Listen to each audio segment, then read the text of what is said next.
Bismillahirrahmanirrahim. Assalamualaikum warahmatullahi wabarakatuh. Alhamdulillahirabbil alamin wassalatu wassalamu ala asrafil anbiya'i wal mursalin wa ala alihi wa ashabihi rasulillahi ajmain. Asyhadu alla ilaha illallah wahdahu la syarikalah wa asyhadu anna Muhammadan abduhu wa rasuluh la nabiyya ba'da amma ba'du. Bapak Dr. Muhammad Arif SPDI MED PhD, pengampu mata kuliah manajemen penelitian kuantitatif manajemen pendidikan Islam yang saya hormati, kemudian bapak-bapak dan ibu-ibu yang hari ini senasib dan seperjuangan dengan saya.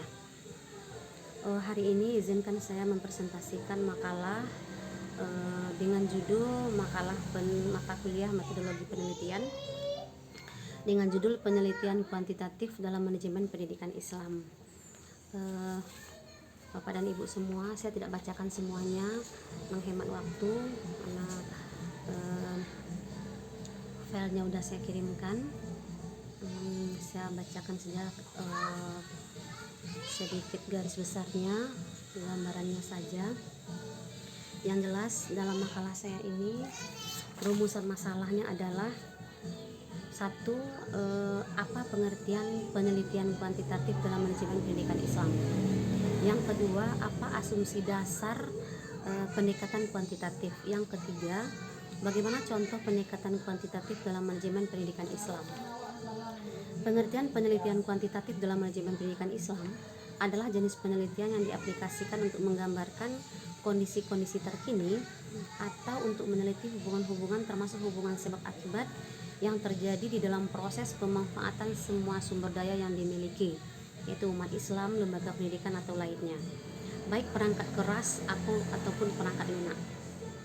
Pemanfaatan tersebut dilakukan melalui kerjasama dengan orang lain secara efektif, efisien, dan produktif untuk mencapai kebahagiaan dan kesejahteraan baik di dunia maupun di akhirat.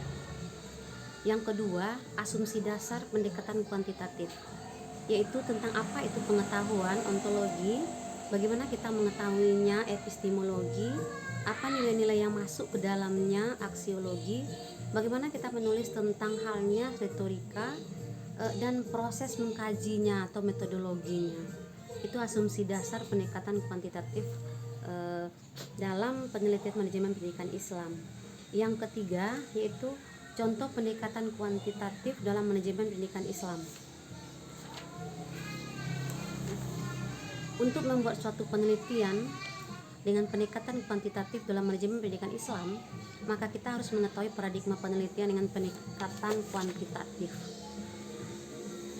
Paradigma adalah suatu cara pandang untuk memahami kompleksitas dunia nyata. Paradigma tertanam kuat dalam sosialisasi para penganut dan praktisinya.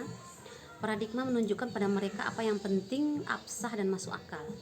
Paradigma juga bersifat normatif, menunjukkan pada praktisinya apa yang harus dilakukan tanpa perlu melakukan pertimbangan eksistensial atau epistemologis yang panjang. Istilah paradigma pertama kali diperkenalkan oleh Thomas Kuhn tahun 1962 dan kemudian dipopulerkan oleh Robert Friedrichs 1970. Paradigma adalah cara mengetahui realitas sosial yang dikonstruksi oleh method of thought atau method of inquiry tertentu, yang kemudian menghasilkan method of knowing yang spesifik. Definisi tersebut dipertegas oleh Friedrichs sebagai suatu pandangan yang mendasar dari suatu disiplin ilmu tentang apa yang menjadi pokok persoalan yang mestinya dipelajari. Pengertian lain dikemukakan oleh Georg Reitzer 1980 dengan menyatakan bahwa paradigma sebagai pandangan yang mendasar dari para ilmuwan tentang apa yang menjadi pokok persoalan yang semestinya dipelajari oleh salah satu cabang atau disiplin ilmu pengetahuan. Dalam penelitian kuantitatif yang dilandasi suatu asumsi bahwa suatu gejala itu dapat diklasifikasikan dan ada hubungan gejala bersifat kausal atau sebab akibat, maka peneliti dapat melakukan penelitian dengan memfokuskan kepada beberapa variabel saja.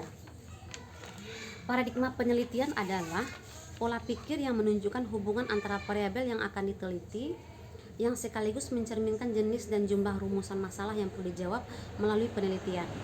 Teori yang digunakan untuk merumuskan hipotesis, jenis dan jumlah hipotesis, dan teknis analisis statistik yang akan digunakan. Contoh pendekatan kuantitatif dalam manajemen pendidikan Islam adalah pengaruh gaya kepemimpinan kepala madrasah dan kecerdasan emosional guru terhadap kinerja guru di Madrasah Hijul Islam.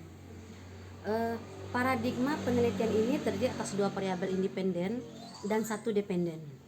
Variabel independen atau variabel bebas atau X adalah variabel yang mempengaruhi atau sebab perubahan timbulnya variabel terikat atau dependen.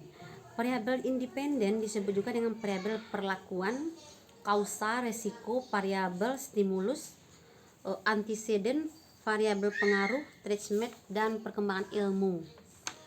Berkembangnya alat-alat pengukuran mendorong penemuan-penemuan ilmiah, dan penemuan-penemuan ilmiah mendorong usaha untuk mengembangkan alat-alat ukur baru.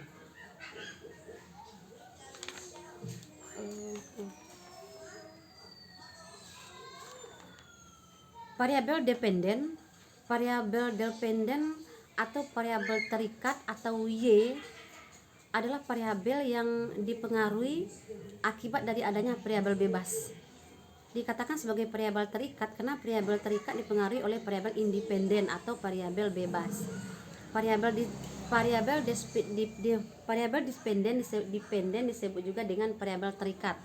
Variabel output, konsekuen, variabel tergantung, kriteria, variabel terpengaruh, dan variabel efek. Variabel independen dalam judul di atas adalah gaya kepemimpinan kepala madrasah yang bisa kita sebut dengan X1 dan kecerdasan emosional guru X2. Dan variabel dependennya adalah kinerja guru Madrasah Hijul Islam, kita sebut dengan Y. Misal, X1 gaya kepemimpinan, X2 kecerdasan emosional, Y kinerja guru di Madrasah Hijul Islam.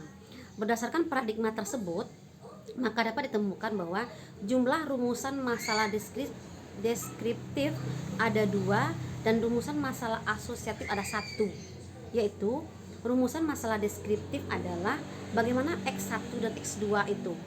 Yang kedua bagaimana Y. Sementara rumusan masalah asosiatif bagaimana pengaruh kualitas X1 dan X2, variabel X1, variabel X2 dengan kualitas Y yang dihasilkan. Teori yang digunakan ada 3, yaitu teori gaya kepemimpinan, kecerdasan emosional, dan kinerja guru. Selanjutnya hipotesis yang dirumuskan ada 3, yaitu ada pengaruh yang positif dan signifikan antara gaya kepemimpinan terhadap kinerja guru.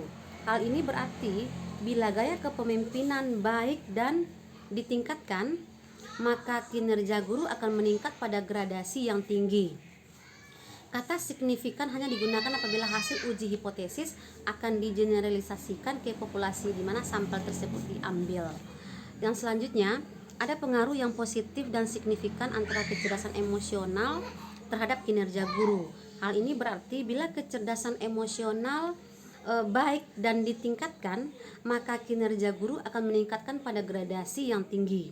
Kata signifikan hanya digunakan apabila hasil uji hipotesis akan digeneralisasikan ke populasi di mana sampel tersebut diambil.